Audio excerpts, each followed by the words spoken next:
Hello friends, जय हिंद। आज के इस वीडियो में हम जितने भी प्लेलिस्ट में हमने इकोनॉमिक्स से संबंधित वीडियो को देखा, उनसे संबंधित हम प्रश्नों को लेंगे। वहाँ पे हमने डिटेल से देखा था। अगर आप लोग डिटेल से अच्छे से देखे होंगे तो आप लोग इन सभी प्रश्नों को अच्छे से बता पाएंगे। यहाँ पे वाला प्रश्नों के माध्यम से हम जानने का प्रयास करेंगे। उन टॉपिक से संबंधित हम कुछ प्रश्न यहाँ पे लिए हैं, जो 100 प्रश्न हैं उनका और आंसर है।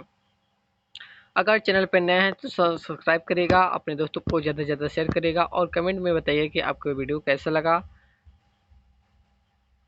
तो देखते हैं, पहला प्रश्न है। पहला प्रश्न पूछा है कि भारत की अर्थव्यवस्था कैसी है। तो हमने वीडियो में जब आप लोग पढ़ रहे होंगे तो हमने उस वहाँ बताया था कि जो भारतीय अर्थव्यवस्था पूछ रहा है, तो अर्थव्यवस्था क्या होती है, 3 प्रकार की होती हैं। एक होता है हमारा पूंजीवादी, दूसरा साम्यवादी, तीसरा मिश्रित अर्थव्यवस्था। तो जो भारत में जो अर्थव्यवस्था अपनाई गई है वह क्या है, मिश्रित अर्थव्यवस्था है। इसमें पूंजीवाद और साम्यवाद क्या है, दोनों अर्थव्यवस्था है। यानी पूंजीवाद यानी कुछ निजी कंपनियों का स्वामित्व, और जो हमारी साम्यवादी है उसमें सरकारी नियंत्रण में जो होते हैं उद्योग धंधे। तो जो हमारी अर्थव्यवस्था है भारत की, वह हमारी मिश्रित अर्थव्यवस्था है। मिश्रित अर्थव्यवस्था का क्या कार्य होता है, तो मिश्रित अर्थव्यवस्था में सार्वजनिक एवं निजी क्षेत्रों का साथ साथ होना हो, यानी निजी एवं सार्वजनिक दोनों क्षेत्र इनमें सम्मिलित होते हैं। आर्थिक दृष्टि से भारत कैसा देश है, तो भारत अभी विकासशील है, अभी विकसित नहीं हुआ है। कैसा है, तो विकासशील है। आर्थिक वृद्धि का आधार क्या होता है, तो उत्पादन होता है। आर्थिक वृद्धि का आधार उत्पादन होता है। उत्पादन अधिक मात्रा से में करेंगे तो हम उसका एक्सपोर्ट करेंगे, तो हमारी क्या है, विदेशी मुद्रा भंडार बढ़ेगी, तो हमारी क्या होगा, आर्थिक वृद्धि होगी। अगला प्रश्न है, उत्पादन का सबसे गतिशील कारक कौन सा है, तो पूंजी। पूंजी क्या है, उत्पादन करने के लिए अति आवश्यक है, क्योंकि उत्पादन करने के लिए हम बहुत सारी कच्ची सामग्री मंगाते हैं, तभी तो हम उत्पादन कर पाएंगे। तो उत्पादन के लिए पूंजी आवश्यक है, और उत्पादन होने के बाद फिर पूंजी मिल जाती है। शुरू में पूंजी लगानी पड़ती है, फिर उत्पादन करते हैं, तो उत्पादन से हम एक्सपोर्ट करके फिर हम पूंजी प्राप्त कर लेते हैं। तो पूंजी उत्पादन में सबसे गतिशील कारक है, और भी कारक है लेकिन पूंजी सबसे महत्वपूर्ण है। भारतीय अर्थव्यवस्था के प्राथमिक क्षेत्र में क्या आता है, तुम्हारा कृषि आ जाएगा। भारतीय अर्थव्यवस्था के द्वितीय क्षेत्र में हमारा उद्योग, बिजली, निर्माण कार्य होता है, जिसमें सेवाएं सम्मिलित होती हैं। उद्योग से, धंधे से क्या होती है, सेवाएं सम्मिलित होती हैं। बिजली से हमें क्या रोशनी मिलती है, सेवाएं होती हैं। निर्माण कार्य होती है, सबसे सेवाएं हैं। व्यापार, परिवहन, संचार सेवा भारतीय अर्थव्यवस्था किस क्षेत्र के अंतर्गत आएंगे, तो यह तृतीय क्षेत्र में आएंगे। अर्थव्यवस्था का जनक एडम स्मिथ को माना जाता है। लगातार बढ़ती कीमतों की प्रक्रिया का अगर लगातार क्या है, कीमतें बढ़ती जा रही है तो हमारा मुद्रास्फीति होगा। कीमतों में वृद्धि हो रही है, अगर डिमांड ज़्यादा बढ़ रही है तो ऑटोमेटिक कीमतें बढ़ेगी वस्तुओं की, तो यह मुद्रास्फीति कहलाएगी। बंद अर्थव्यवस्था का तात्पर्य होता है कि आयात निर्यात बंद होता है। सर्वोदय योजना के संस्थापक जयप्रकाश नारायण थे। भारत में सर्वप्रथम राष्ट्रीय आय का अनुमान किसने लगाया था, तो दादा भाई नौरोजी ने लगाए थे। भारतीय अर्थव्यवस्था के उदारीकरण का अग्रदूत किसे माना जाता है, डॉक्टर मनमोहन सिंह को, क्योंकि 1990-91 के दशक में जब हमारी अर्थव्यवस्था चरमरा गई थी, करीब लगभग 15 दिन के लिए भी सिर्फ खाने के लिए, यानी इंपोर्ट करने के लिए सिर्फ क्या है, विदेशी मुद्रा भंडार बचा था। तो उस टाइम क्या था, डॉक्टर मनमोहन सिंह वित्त मंत्री हुआ करते थे। तो उनके टाइम पीरियड में क्या हुआ, उदारीकरण, प्राइवेटीकरण की नीति अपनाया गया था, इसलिए उदारीकरण का अग्रदूत डॉक्टर मनमोहन सिंह को माना जाता है। बाद में मुद्रास्फीति की गणना किस आधार पर की जाती है, तो थोक मूल्य सूचकांक के आधार पर। भारतीय अर्थव्यवस्था में कौन से क्षेत्र की हिस्सेदारी सकल राष्ट्रीय उत्पादन में सबसे अधिक है, तो तृतीय क्षेत्र की है। राष्ट्रीय ग्रामीण विकास संस्थान कहाँ स्थित है, तो हैदराबाद हो जाएगा। भारत की मौद्रिक नीति को कौन सी संस्था नियंत्रित करते हैं, तो भारतीय रिजर्व बैंक हो जाएगा। भारत में प्रथम निश्चित पूंजी बैंक कौन सा है, तो बैंक ऑफ हिंदुस्तान हो जाएगा। वर्ष 1955 में इंपीरियल बैंक का राष्ट्रीयकरण कर किस बैंक की स्थापना की गई, तो state bank of India. Bharat का पहला बैंक कौन सा था जिसे ISO से प्रमाणित किया गया, तो केनरा बैंक था। मंदाडिया एवं तेजडिया शब्दावली किस से संबंधित है, तो शेयर बाजार से। बाद में बेरोजगारी की समस्या मूलतः किस प्रकार की है, तो संरचनात्मक है।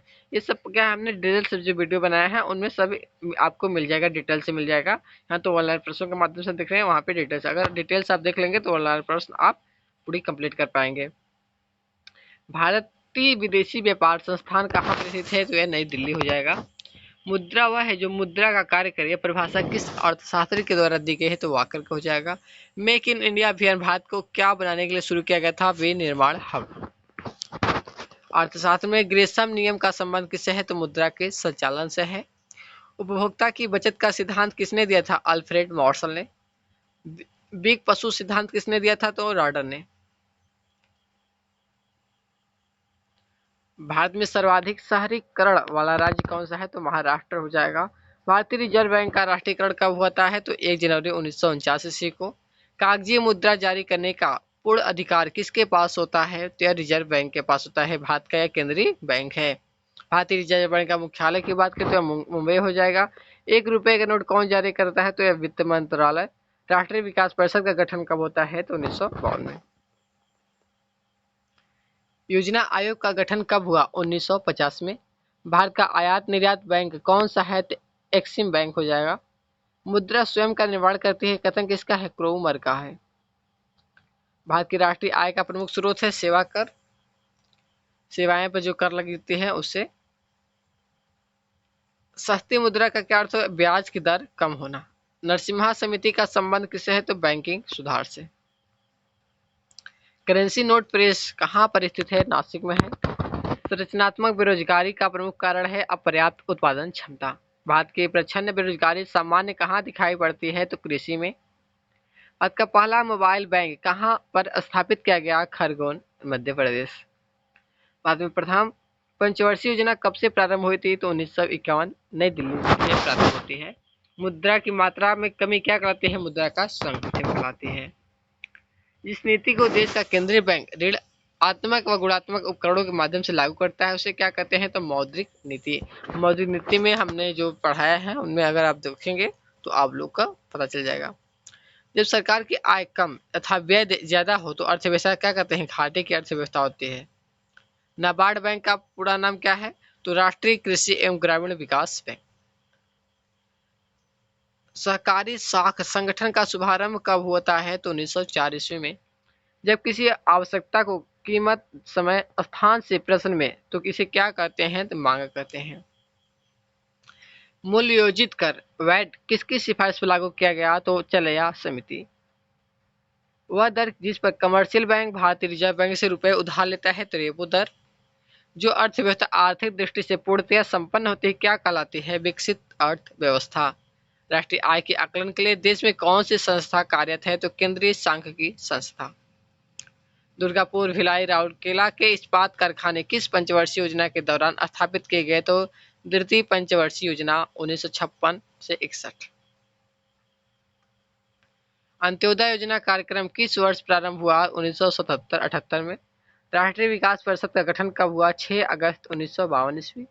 सेबी की स्थापना कब होती है, तो 12 अप्रैल 1978। सेबी क्या है, स्टॉक मार्केट से संबंधित है। प्रथम चरण में कितने बैंकों का राष्ट्रीयकरण किया गया, तो 14। फिर बाद में 6 बैंकों का किया गया। लेकिन भारतीय जीवन बीमा निगम LIC की स्थापना कब होती है, सितंबर 1956। देश में कितनी टकसाल कार्यरत है, तो 4 है। केंद्र राज्य से संबंधित समिति का नाम बताइए, तो सरकारिया समिति हो जाएगा। विमुद्रीकरण क्या होता है, तो पुराने मुद्रा की जगह नई मुद्रा जारी करना विमुद्रीकरण कहलाता है। भारत का सबसे पुराना स्टॉक एक्सचेंज है मुंबई स्टॉक एक्सचेंज। 1986 में स्थापना होती है, 87 में। श्वेत पत्र किसे कहते हैं, राष्ट्रीय लेखा सांख्यिकी। ऑपरेशन फ्लड किससे संबंधित है, तो दुग्ध उत्पादन से। विश्व बैंक की उदाहरण प्रदान करने वाली खिड़की किसे कहा जाता है, तो राष्ट्रीय विकास संघ IDA का। IDA। बैकवास प्रभाव शब्द का प्रयोग सर्वप्रथम किसने किया था, गुन्नार मिडल ने। भारत में वित्त आयोग के गठन का प्रावधान संविधान के किस अनुच्छेद में है, तो अनुच्छेद 280। निक्की क्या है, तो टोक्यो स्टॉक एक्सचेंज का शेयर मूल्य सूचकांक है निक्की। राष्ट्रीय विकास एवं ग्रामीण विकास नाबार्ड की स्थापना किस समिति की सिफारिश के आधार पर की गई थी, शिवराम समिति। कुडनकुलम में नाभिक ऊर्जा संयंत्र की स्थापना किस देश के सहयोग से की जा रही है, तो रूस हो जाएगा। देश में जीएसटी का प्रावधान किस संविधान संशोधन अधिनियम के तहत किया जा रहा है? तो 101वां संविधान संशोधन। गुरु शिष्य परंपरा परियोजना किसके लिए शुरू की गई है? हस्तशिल्पी। गिनी गुणांक का प्रयोग किसके लिए किया गया? तो आय के वितरण की असमानता की माप के लिए। भारत के किस राज्य में शिशु मृत्यु दर सबसे कम है? तो केरल हो जाएगा। सार्वजनिक क्षेत्र से क्या तात्पर्य है? वाणिज्य एवं व्यापार पर सरकार का स्वामित्व। भारत में हरित क्रांति किस मामले में सर्वाधिक सफल है? तो गेहूं और चावल के मामले में। ब्याज दर नीति किसके अंतर्गत आती है? तो मौद्रिक नीति हो जाएगा। बाद में कर्मचारियों के महंगाई भत्ते की निर्धारण का आधार क्या होता है? उपभोक्ता मूल्य सूचकांक। एक होता है थोक मूल्य सूचकांक, यहाँ उपभोक्ता मूल्य सूचकांक होता है। महिलाओं की साक्षरता दर सबसे ऊंची किस राज्य में है? तो केरल में है। भारत तो वर्तमान में विश्व में चीन के पश्चात दूसरी अर्थव्यवस्था वाला देश है। विश्व में तीसरी बड़ी जनसंख्या वाला देश कौन सा है? तो अमेरिका। देखिए अब क्या है, इंडिया फर्स्ट स्थान रखता है। दूसरी पंचवर्षीय योजना का प्रारूप किस अर्थशास्त्री के आर्थिक मॉडल पर आधारित थे? तो पीसी महालनोबिस। ब्रिक्स विकास बैंक का मुख्यालय कहाँ पर है? तो संघाई। राष्ट्रीय कृषि और ग्रामीण विकास बैंक की स्थापना किस पंचवर्षीय योजना के अंतर्गत की गई थी? तो 6वीं में हो जाएगा। अवमूल्यन शब्द का क्या होता है? जब अन्य मुद्रा की तुलना में स्वदेशी मुद्रा को घटाना अवमूल्यन कहलाता है। मुद्रा अवमूल्यन।